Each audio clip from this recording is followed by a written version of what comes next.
So, very nice introduction. Much appreciated. Okay, so what I'm going to do is to organize my talk into 4 segments, basically. And these are about the crossroads of civilization, looking into the past in order to try and help us to understand where we're going. And it would be trite to say this is a crossroads. This is a very, very, very important time in the history of the human species. So I'm going to talk in the first part, after some other first brief introductory comments, about what I call the First Convergence.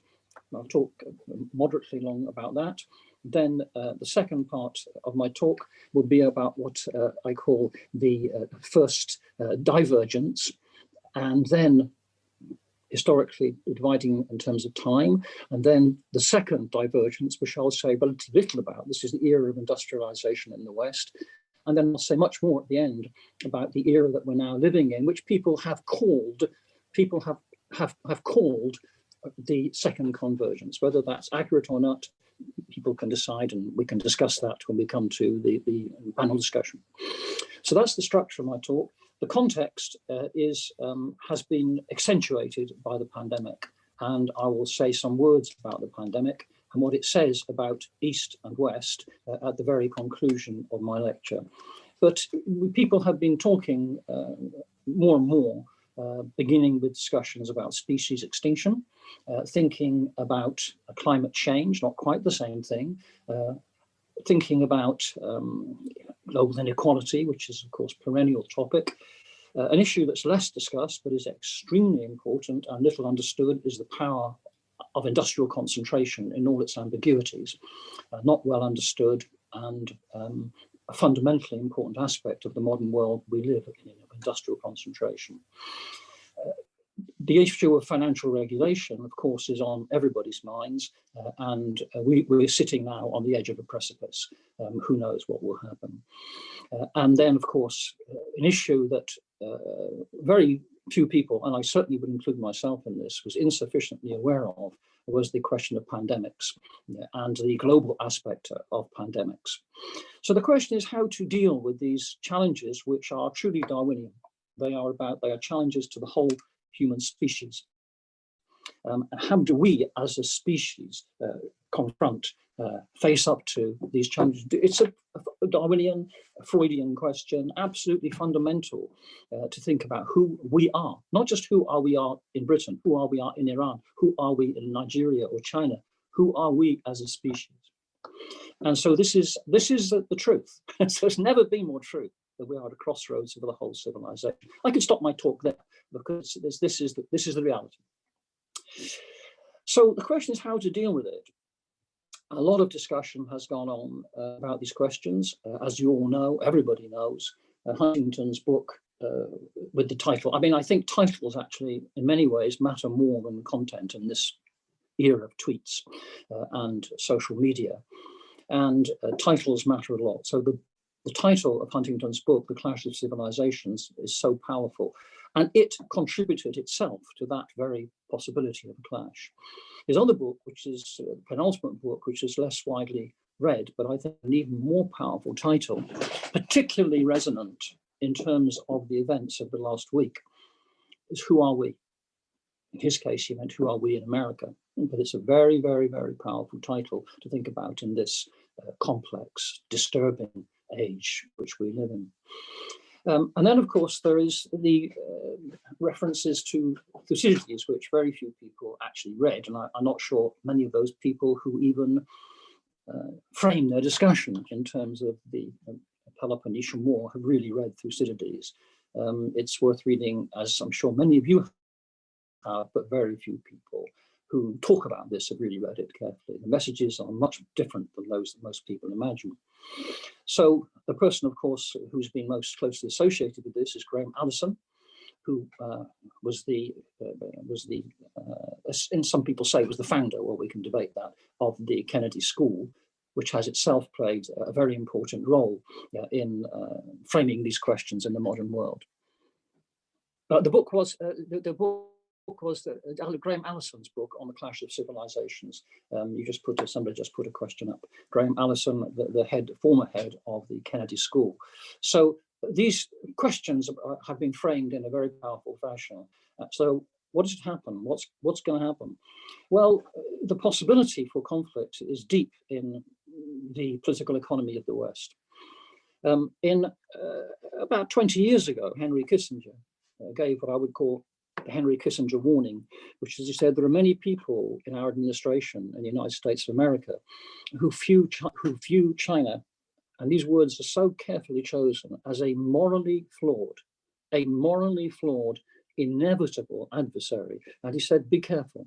I'm concerned, he said, for my own country, for America, because there are plenty of people and of course, those have grown in number and ferocity since Kissinger made that very elegant statement.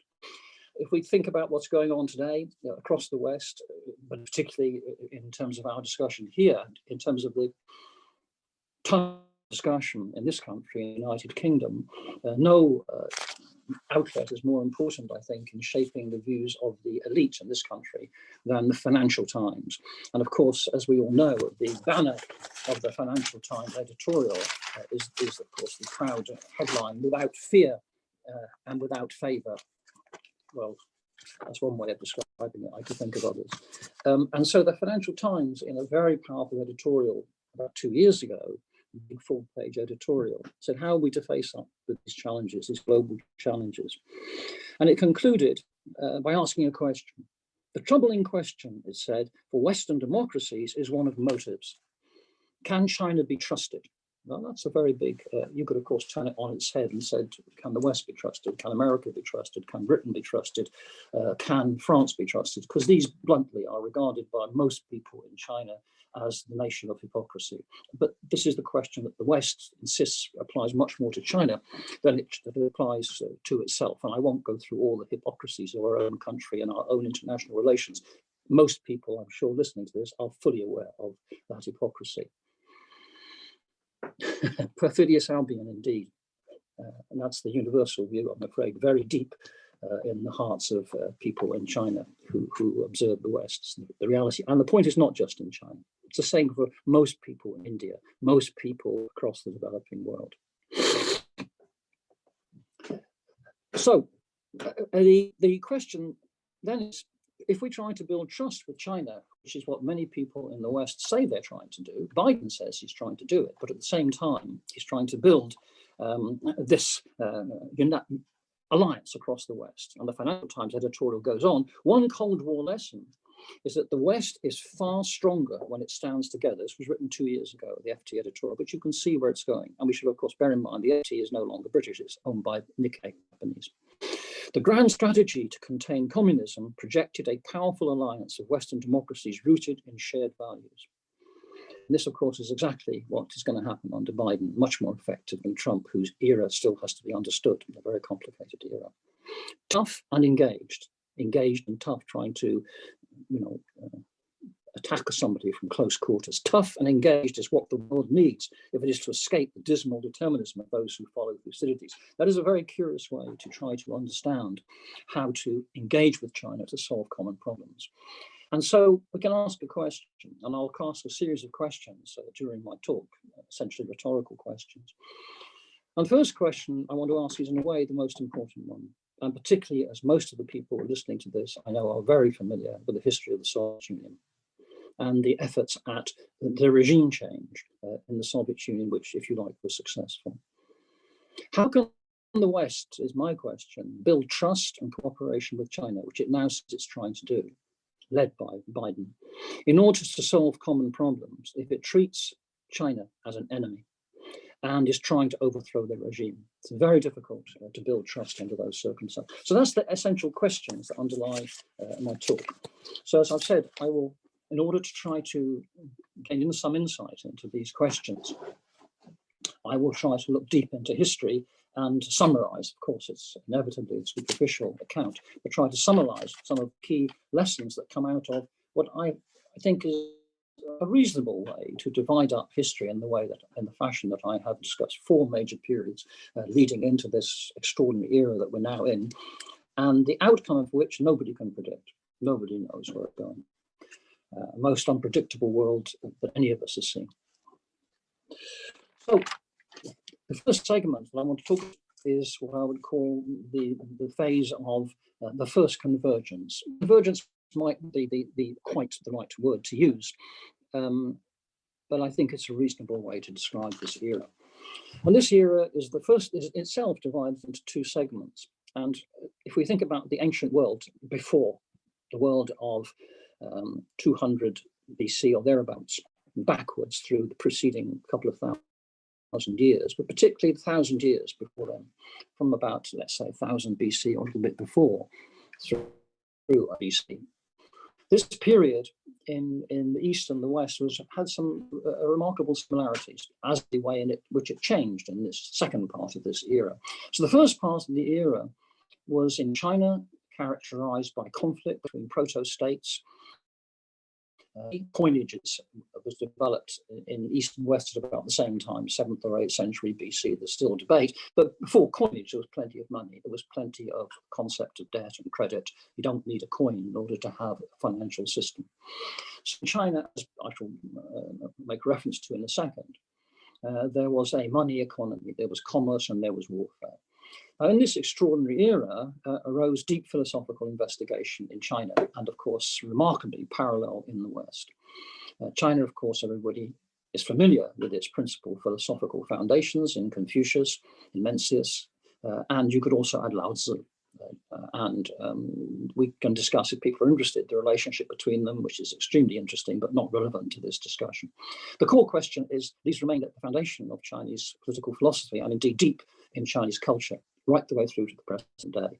The most important of these three thinkers, of course, was Confucius, but Mencius was very important, and so too is Lao Tzu, in his own way as important.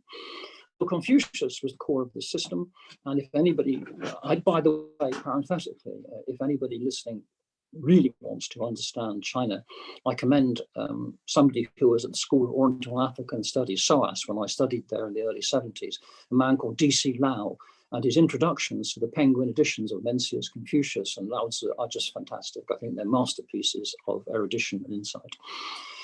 So the core ideas in Confucius, some of the key ideas, there are many, are the first one is crystallized by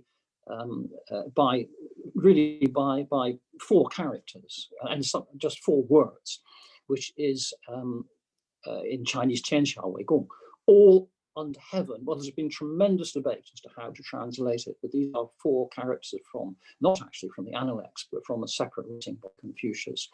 And doesn't matter where it appears, these are characters remain extraordinarily important. And under heaven, Tian Xia Wei Gong, for the common people. What does that mean? Tian Xia Wei Gong. But it's an amazingly powerful, simple concept that has remained in the core of Chinese civilization. And that is the way that the Chinese civilization has worked. So those four characters of Confucius, Tian Xia Wei Gong, all under heaven for the common good, remain fantastically powerful ethical concepts for government. Associated with this is the concept of benevolence, zhen in Chinese, and the idea that people should be benevolent towards each other, but particularly government officials must think and put themselves in the place of the ordinary people, zhen. It remains the core of Chinese philosophical thinking and ethics. These are illustrated in terms of practical policy and activity for the bureaucracy through a person called the Great Yu, Da Yu, and he was a mythical figure who tamed the floods, but was selflessly, and he was praised by Confucius because he sacrificed himself in order to build water conservation facilities, which are the foundation of Chinese agricultural prosperity. So these are some of the core concepts at the heart of Confucius. In the West, at the same time, we had, as we know, extraordinary conflict for civilization in the sort of from about 1200, let's say 1200 BC through till 200 BC, something roughly of that order, and before then. So the key books of this period, of course, everybody knows, Herodotus' history, the Homer's Iliad and Odyssey, but of course the Iliad is the key book here with extreme violence and so on. And this period, however, was incredibly violent, very incredibly progressive in terms of the development, as in China, a money economy had developed about the same time, and trade and credit before money. And again, if anybody hasn't read it, a book that I came across very late, but I found fantastically interesting, is Fernand Braudel's Capitalism in the Ancient World, and the word is capitalism. So he talks in a very powerful and knowledgeable way about the development of trade in the ancient world, trade, money, civilization, and the contradictory aspect of this, but of course the progressive aspect of this in Mesopotamia and the Eastern Mediterranean. It's very powerful. So this period had an analog to China in a very striking fashion. And of course, out of this period also comes deep philosophical investigation. Aristotle, Plato, and Socrates, outstanding amongst the many Western philosophers, to which there are counterparts in China. And the concepts are surprisingly similar. Core concepts are about benevolence, thinking about the other person, putting yourself in their shoes, duty to the community over individual interest, even over the interests of the country. Aristotle has a very powerful segment where he says you should put yourself behind not just your local society, but also put yourself, even your country should be sacrificed to the wider interest. So the idea of common and community is deeply rooted, and also concern about a system which was solely oriented towards money making. And as everybody knows, Aristotle said making money from money is contrary to nature. So there's a striking parallel in the development of political economy, East and West, and in the matching philosophical ideas that were explored in both these civilizations. The first question I want to ask is, why did Confucius remain, and associated ideas of Confucianism, remain at the core of Chinese civilization, while in the West, these philosophical ideas, which are so similar, evaporated and remain for study in universities? But if you ask most people on the street, what do you think of Aristotle? They would say, have we bought him or have we sold him? Is he a fullback, or is this, a midfielder, etc.? So the difference is very, very striking. And then we get another extraordinary similarity, which is the movement in the ancient world, convergent movement, or parallel movement, if you prefer, from disunity to great unity, what the Chinese call datong. But the great unity occurred both East and West. This, of course, was begun in China, the first great unified dynasty, the Qin dynasty, from 221 to 27 BC. And this unified the country for the first time. It was a short-lived dynasty, but it was followed by the very long-lived dynasty, itself divided into two parts, the Han dynasty. And under this system, began with the Qin, was the beginnings of the system that to this day has characterized China's political structure. And that was the bureaucratic system. And as the great Harvard scholars, Reichau and Fairbank, in their wonderful book, 2-volume book on Chinese history, which came out of their teaching during the Cold War at Harvard, pointed out, this system is the most long-lasting of all human institutions. The Chinese bureaucratic system of government begun in the Qin, developed in the Han, and then developed beyond that. And so this unification under the Qin developed and deepened under the Han, brought about a professional examination system, a professional bureaucracy selected by examination, a remarkable innovation in the history of the world so early, 200 years or more BC. This was also characterized by unification, including unification of weights and measures, and unification in the sense of permitting free trade across this great big area, very early in China's history, for a long period of time under the Han. And during this period, the market stimulated innovation in all sorts of ways. And I won't list all the differences, but simply to note that one of the most powerful such innovations was in water control. And China's use of water has characterized the whole of its civilization. And in this period, not only was there the beginning, the development of the control of water for agriculture and transport, but also using water in a very sophisticated way for a wide variety of industrial operations, not just grinding grain, and many other innovations. Porcelain was developed in this time, wrought iron, cast iron from blast furnaces. The blast furnace was developed in the later period of the Han dynasty. Europe did not have blast furnaces till the 14th century or thereabouts. So this was a vibrant era of market-driven innovation of over 200 years. So this was a very dynamic period. Of course, in the West, we also had the great unity of the Roman Empire.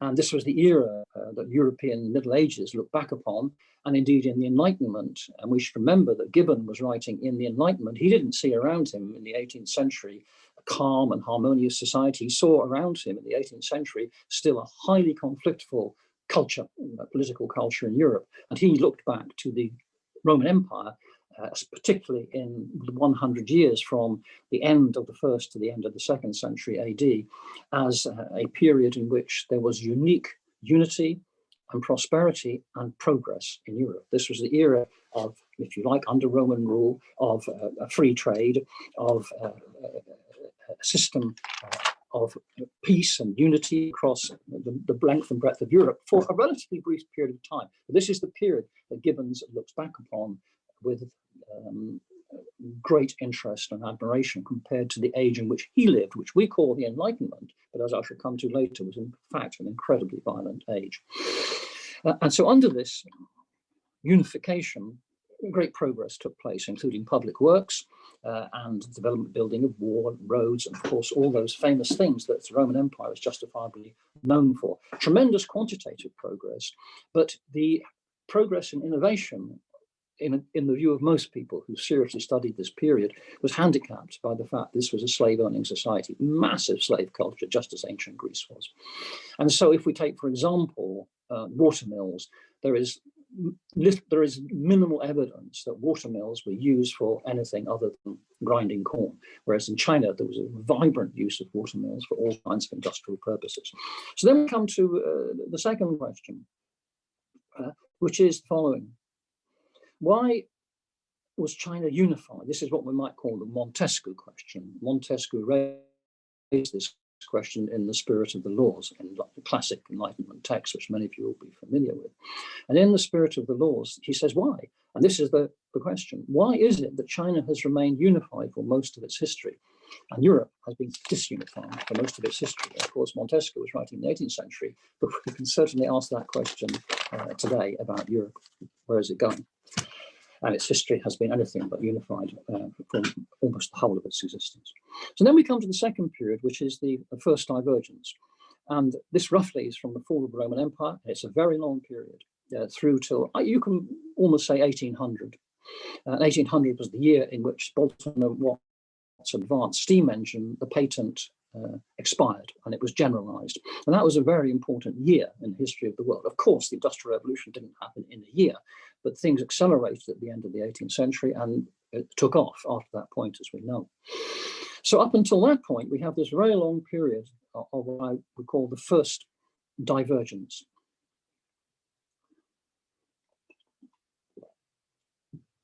So on the Chinese side, after a relatively brief intermission between the end of the Han and the beginning of the Tang dynasty in the 618 AD. From then onwards, we have pretty much continuous unity under different Chinese dynasties. The Tang dynasty was a vibrant dynasty in which the bureaucratic examination system developed far beyond that of its ancient roots in the Qin and especially in the Han. And a key question, a very important issue for people in the West, is to understand the mindset of the Chinese bureaucrat. Most people in this country who have any vague wish to understand China think of the Chinese bureaucrats today in the words of Biden, which he will need to live to reflect upon, which is, this man, Xi Jinping, is a thug. Well, you should think very carefully about that, because it shows the most profound misunderstanding of the history of the Chinese bureaucratic system, of which the system of the Chinese Communist Party today, 中国共产党, exhibits common features. And to characterize for the leader of the Western, who is now the leader of the Western world, just about to become, unless Trump unleashes a nuclear warfare on Iran, not impossible. He's about to become the leader of the Western world. For him to characterize the leader of that system as a thug is not a good way to start mutual trust and cooperation. Very, very foolish thing for him to do. So the answer is the Chinese political system, the bureaucracy, has a very deep, a very Okay, the Chinese political system has a very deep origin, and I teach in the university, as many of you do, and one of our big issues is how to select students. And one of the most important things is what is so difficult to detect, which is character in the person that you're interviewing, or either looking at their form or interviewing them face to face. And Xi Jinping, in one of his speeches, said, this is a very difficult question, how we select our political class, the people who are going to lead our country, as they have done for 2,000 years. He says there's no X-ray machine to reveal the true character of a potential government official. It is only revealed in practice. And those are very, very true. And it applies to all of us when we even thinking about anything that we do and people that we work with and people that we teach. So this history of the bureaucratic examination system is the core of China's long-term political stability and the core of understanding China. And its central emphasis is not on fancy philosophy. I suggested to a person I was teaching who was involved in the Western, our own political system in this country, I suggested he reads Confucius, Mencius, and we discuss it. And he took it home and he came back and he said, but it's not philosophy, Peter. I said, well, you haven't read it carefully and you don't understand it.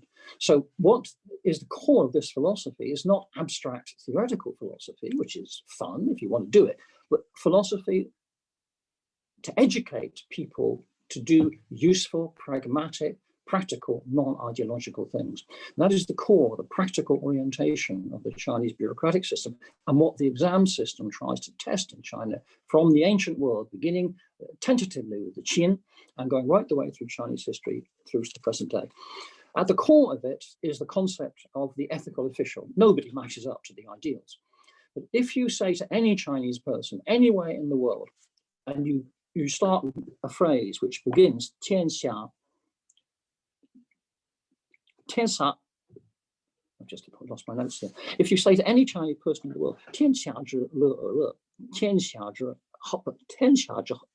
有而有, 后天下之乐而乐, and you write the first character, 现, 天下之, then 有而有. But you write the first character, 现, everybody will join in, and they know exactly what you're going to say, which is, these are the words of Fan Zhongyan, who was a Chinese official in the Song dynasty. And those words are words, if you translate them, which are, the first line is, be, as an official, be the first to take sorrow, accept sorrow, accept suffering. Only when you have solved problems do you then have happiness, contentment. So this idea of the ethical foundation of a government official who must serve the people, of course under Mao, serve the people, where Renmin Fu has a very long history in China. So this idea of this person who everybody in China knows today, Fan Zhongyan, the core of the ethical makeup of what a government official should be. Nobody matches up to it, but it's the criterion. So this is the foundation of the Chinese political system, is the bureaucracy, which developed in this way during the Tang dynasty. The long-run functions of the bureaucracy are many: water control, famine avoidance, administering a legal system to protect trade and property, supporting the development of encyclopedias to compile and spread knowledge, just as the Enlightenment encyclopedists in France did in the 18th century, but the Chinese were doing it for 2,000 years. And of course, preserving peace and stability through which trade could function. These were the functions of the state, of the bureaucracy, the key functions to allowing the market to work effectively. Under this bureaucratic system, which developed in sophistication, during this first divergence, China had a vibrant trade, both internal and external, which we can expand upon if we wish to, and a vibrant long-run innovation, mostly undertaken by profit-seeking firms under private ownership, but under the umbrella of state action. And this was a vibrant, powerful interaction of what Adam Smith came to call the visible hand and the invisible hand. And this was manifested in an extraordinary history catalogued by Joseph Needham with the support of many Chinese researchers in this university, and his 20-odd volumes of Science and Civilization in China catalogue China's early progress far before Europe. Shipbuilding, navigation, famously the compass, metallurgy. China had an iron and steel industry that up until 1800 was far bigger and far more technologically sophisticated than Europe's. The early production of porcelain, which Europe couldn't produce till the 18th century, China produced it in the Han Dynasty. Of course, textile machinery to produce silk. Deep drilling, which went thousands of feet, about 1,000 meters deep eventually in the 17th century in Zigong, where salt and where brine and gas were produced simultaneously, and many other innovations, and particularly the ubiquitous industrial use in all sorts of ways of water power. So this was an extraordinary combination of state action and market dynamism producing innovation for over a very long period of time. And as late as the 18th century, China produced maybe a third of global GDP, compared with maybe 25% in Europe. Of course, also in this, towards the end of this period, China had international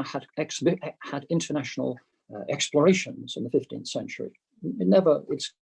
Its mariners trade across the South China Sea, but these famous expeditions in the 15th century, just as Europe was beginning to step outside Europe, were of course very famous, Zheng He's expeditions. And these expeditions, a sequence of them, in a sequence of these expeditions, tried to find out things in the 15th century, brought back information, didn't try to conquer, didn't try to establish colonial rule. And a question that one might ask, the third question, is why, despite China's technological superiority up until very late, until after the Renaissance, why did Zheng He not try to conquer? China had the capability to conquer all these places along what we call the Silk Road, the maritime Silk Road. But that was not the purpose of Zheng He's expeditions. The expeditions were peaceful, and they were voyages of discovery, 7 voyages, and I think ending up in what we call Tanzania today, on the one of them, and almost no conflict. They just came in peace. They didn't come shoot to kill, came in peace, not shoot to kill. The West, of course, this era for the West, very different. Any of you who are historians, which meant the extraordinarily long chapter of the Dark Ages, and they were Dark Ages. If you live, I'm speaking from Cambridge, well, if you were in Cambridge, any period from the end of the Roman Empire onwards for a long time, life was difficult. Very, very violent. Endemic, zero-sum military conflict. And of course, the basis of the medieval political system was warfare. That was the essence of the feudal system, the fiefdom system. Dante, writing in the late 13th, early 14th century, lamented, was pained. His whole writings were about deep pain about the loss of the unity at the end of the Roman Empire, and witnessing around him in medieval Europe appalling suffering and especially violence between these proto-countries, even city-states in Italy that were emerging in this period. Of course, as we move on in the history of the West, as it started to re-establish a state system, we enter the period when very late in the day, after the post-Renaissance, we reach what we can loosely call the Age of Absolutism.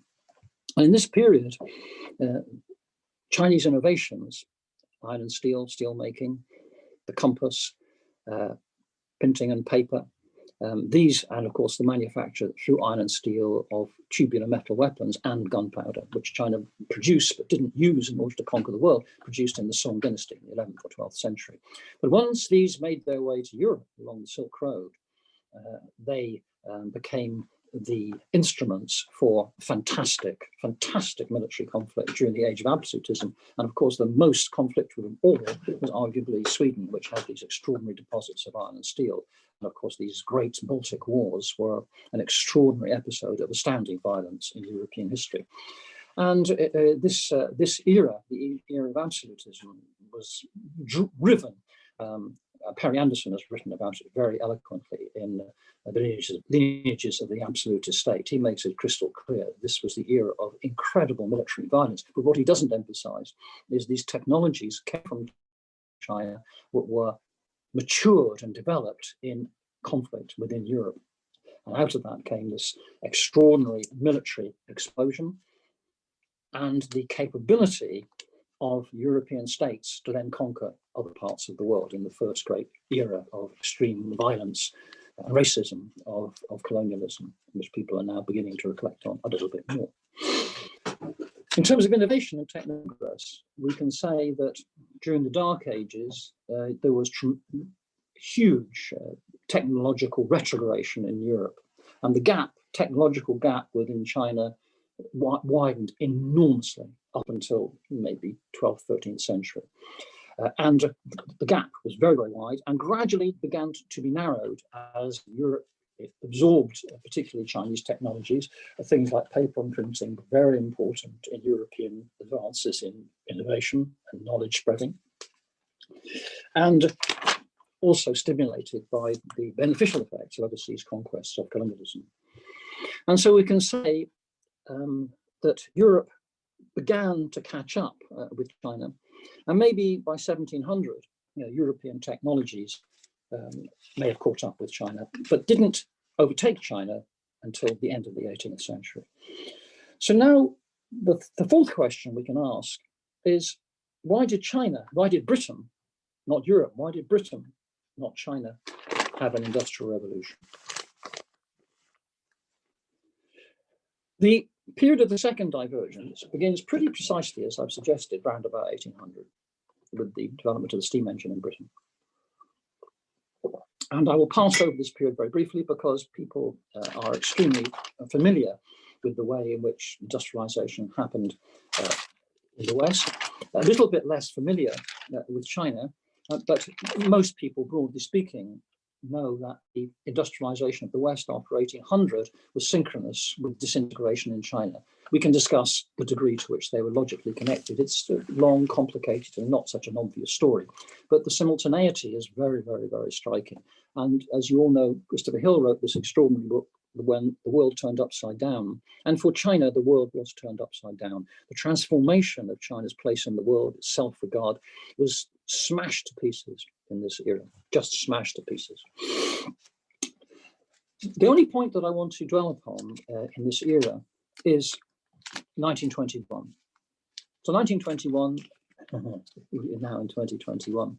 So why is it important? Well, many of you will know why I mentioned this, because in 1921, what we call the Communist Party of China was established. And the question of what name to give it was very important. And a long, complicated story involving the Soviet Union, Japan, and the Communist Party in Japan. The way in which in European languages, the words communist can be translated easily between languages, broadly the same in Russian, French, and German, and in English and Spanish and everything. In China is not the case. It's a very different kind of language, much more difficult to translate the word. So in Chinese, the word that was used to translate Communist Party or communism was 共产党, common, 共产, property, 党, party, or 主义, ism. And the question for 2021, today, 100 years later, is what did these characters mean? 共产党, common property, party, 共产主义, communism. What do they mean today, 100 years later? This is a big, big question for China to reflect upon as it is this year. One way of interpreting this was the way that was advocated by a very, very influential philosopher, political economist called Kang Youwei. And he wrote the late 19th century, died in 1927. And his book, huge debate as to how to translate it, let's call it the Great Harmony Book, 大同书. And this book was written in the 1880s, first published in the early 20th century, and then in its full form in 1927. He died in 1935, posthumously. He died in 1927.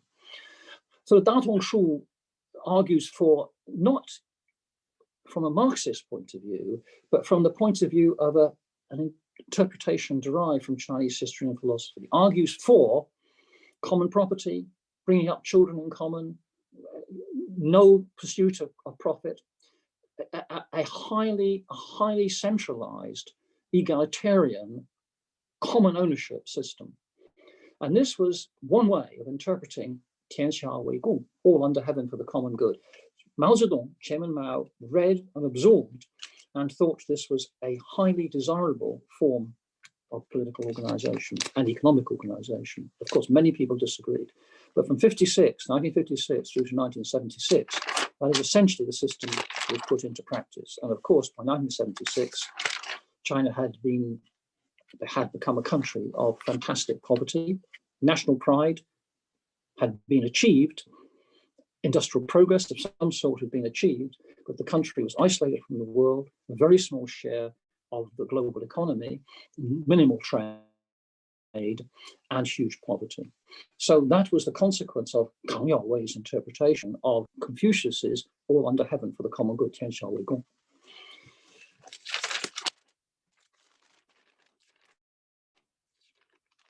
I will not say anything more about the Westernist period. Everybody listening is very familiar with that. So in the remaining little segment of my talk, I'll talk about the Second Convergence, which began in the late 1970s, with the death of Chairman Mao,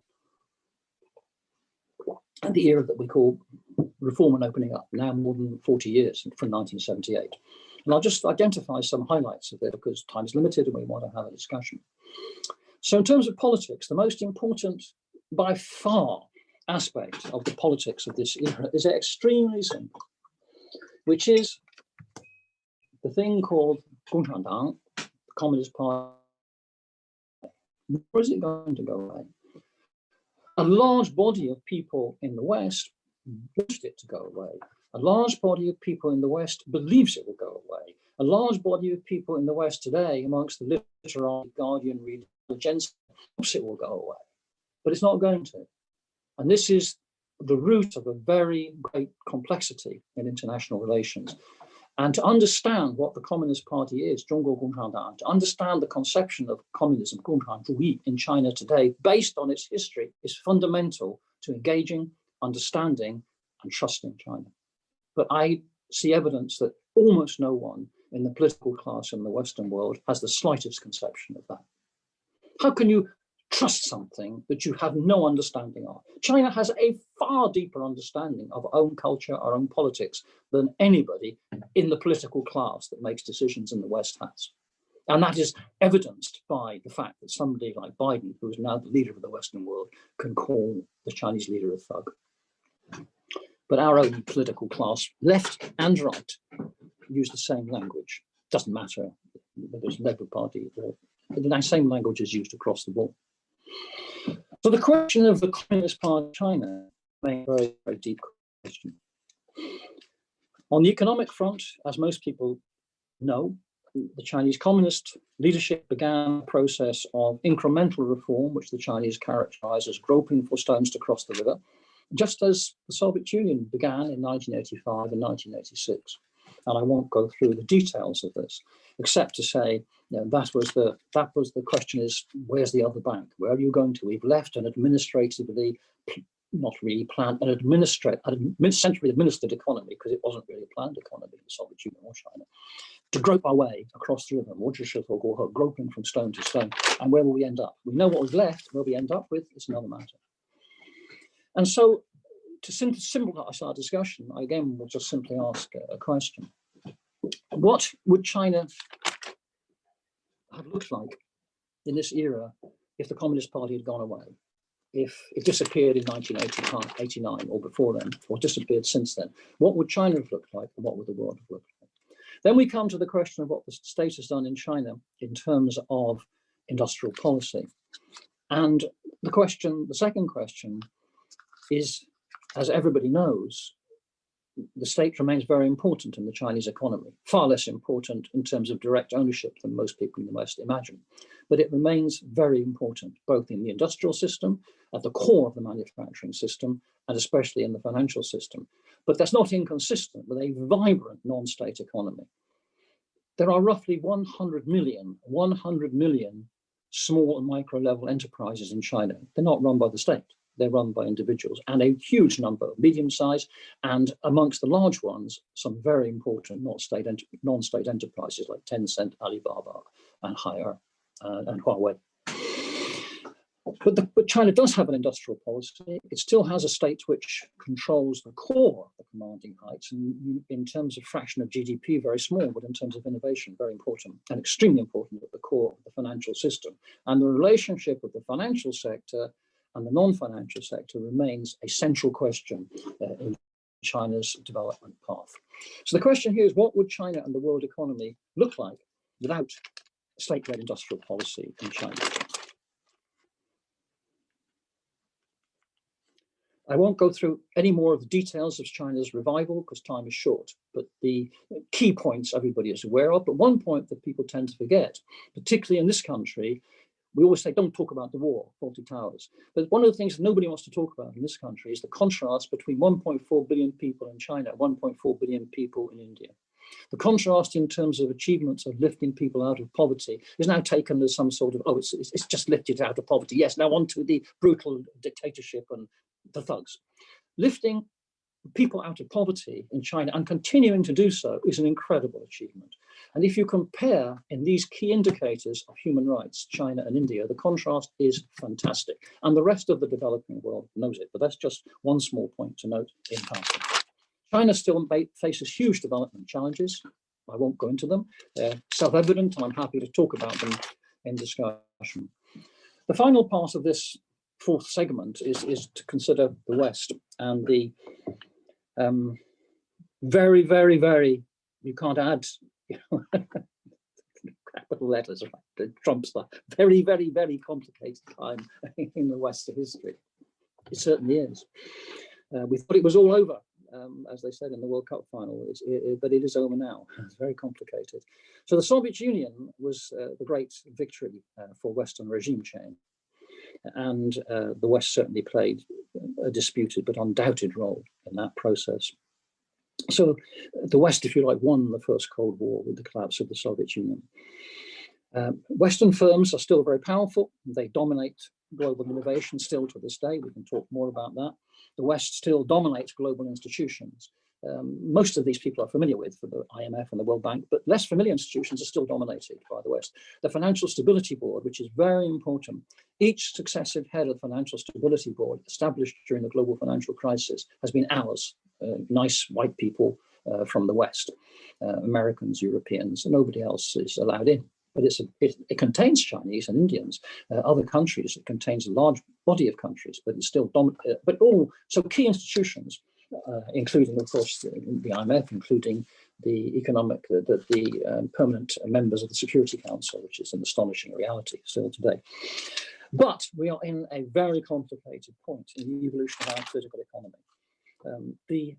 Everybody knows that for 40 years, financial liberalization in the West produced this vicious Minsky type interaction of debt and credit, fueling an asset bubble over 30 or 40 years. And before we entered the COVID crisis, in the words of some serious commentators, the West once again stood on the abyss.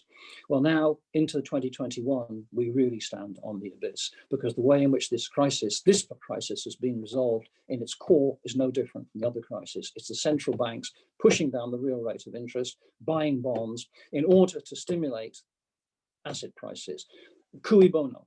Well, ordinary people don't benefit from that, except insofar as they, through the issue of government debt, are able to preserve some sort of jobs. But the main beneficiaries, as everybody knows, as the top 1%, and they have hugely benefited from the pandemic in 2020 and the ways in which the central banks, through regulatory capture, have committed astounding asset price inflation in the midst of incredible suffering. If you bought Bitcoin in January, you know where it stands. Last January, you know where it stands now, which is just a symbol of these red hot financial markets stimulated in response to the pressure from the financial sector in America and in Europe, particularly in America. And we now stand even more on the abyss. The bubble will burst when, who knows, and the consequences, whenever that happens, because nobody can predict this, will be massive. Huge discussion, of course, about our unequal social system, which the COVID crisis has revealed in the most striking fashion.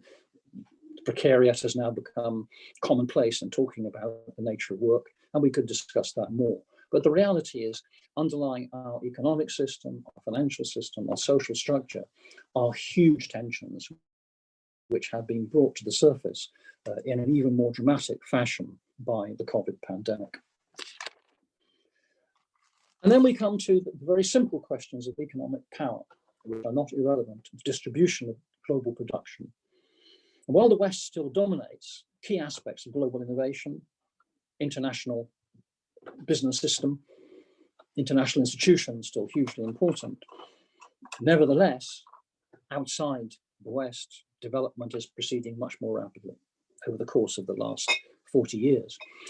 And if we use PPP dollars, which is debatable, but in most economists' view, it's the best measure. It certainly is a very important measure. We can see the steady decline.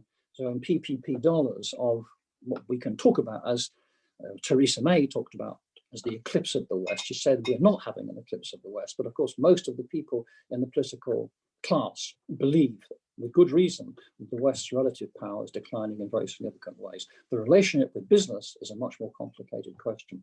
So the share of the EU in global GDP has fallen from 26% in 1980, just over 15% 2 years ago. The USA fallen from 21% to 16% in PPP dollars. And of course, the share of the UK still, with a seat on the permanent member of the Security Council, its share has now declined from about 4%, and this was the workshop of the world, to 2.2%, and it's falling. You know, it's like you get into the lift and you say going down. This is going down.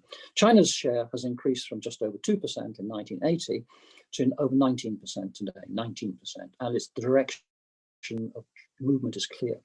The COVID year 2020 and 2021, most people now expect the figures for 2020 to show that GDP in the EU fell by 8 or 9% when we tot up all the figures.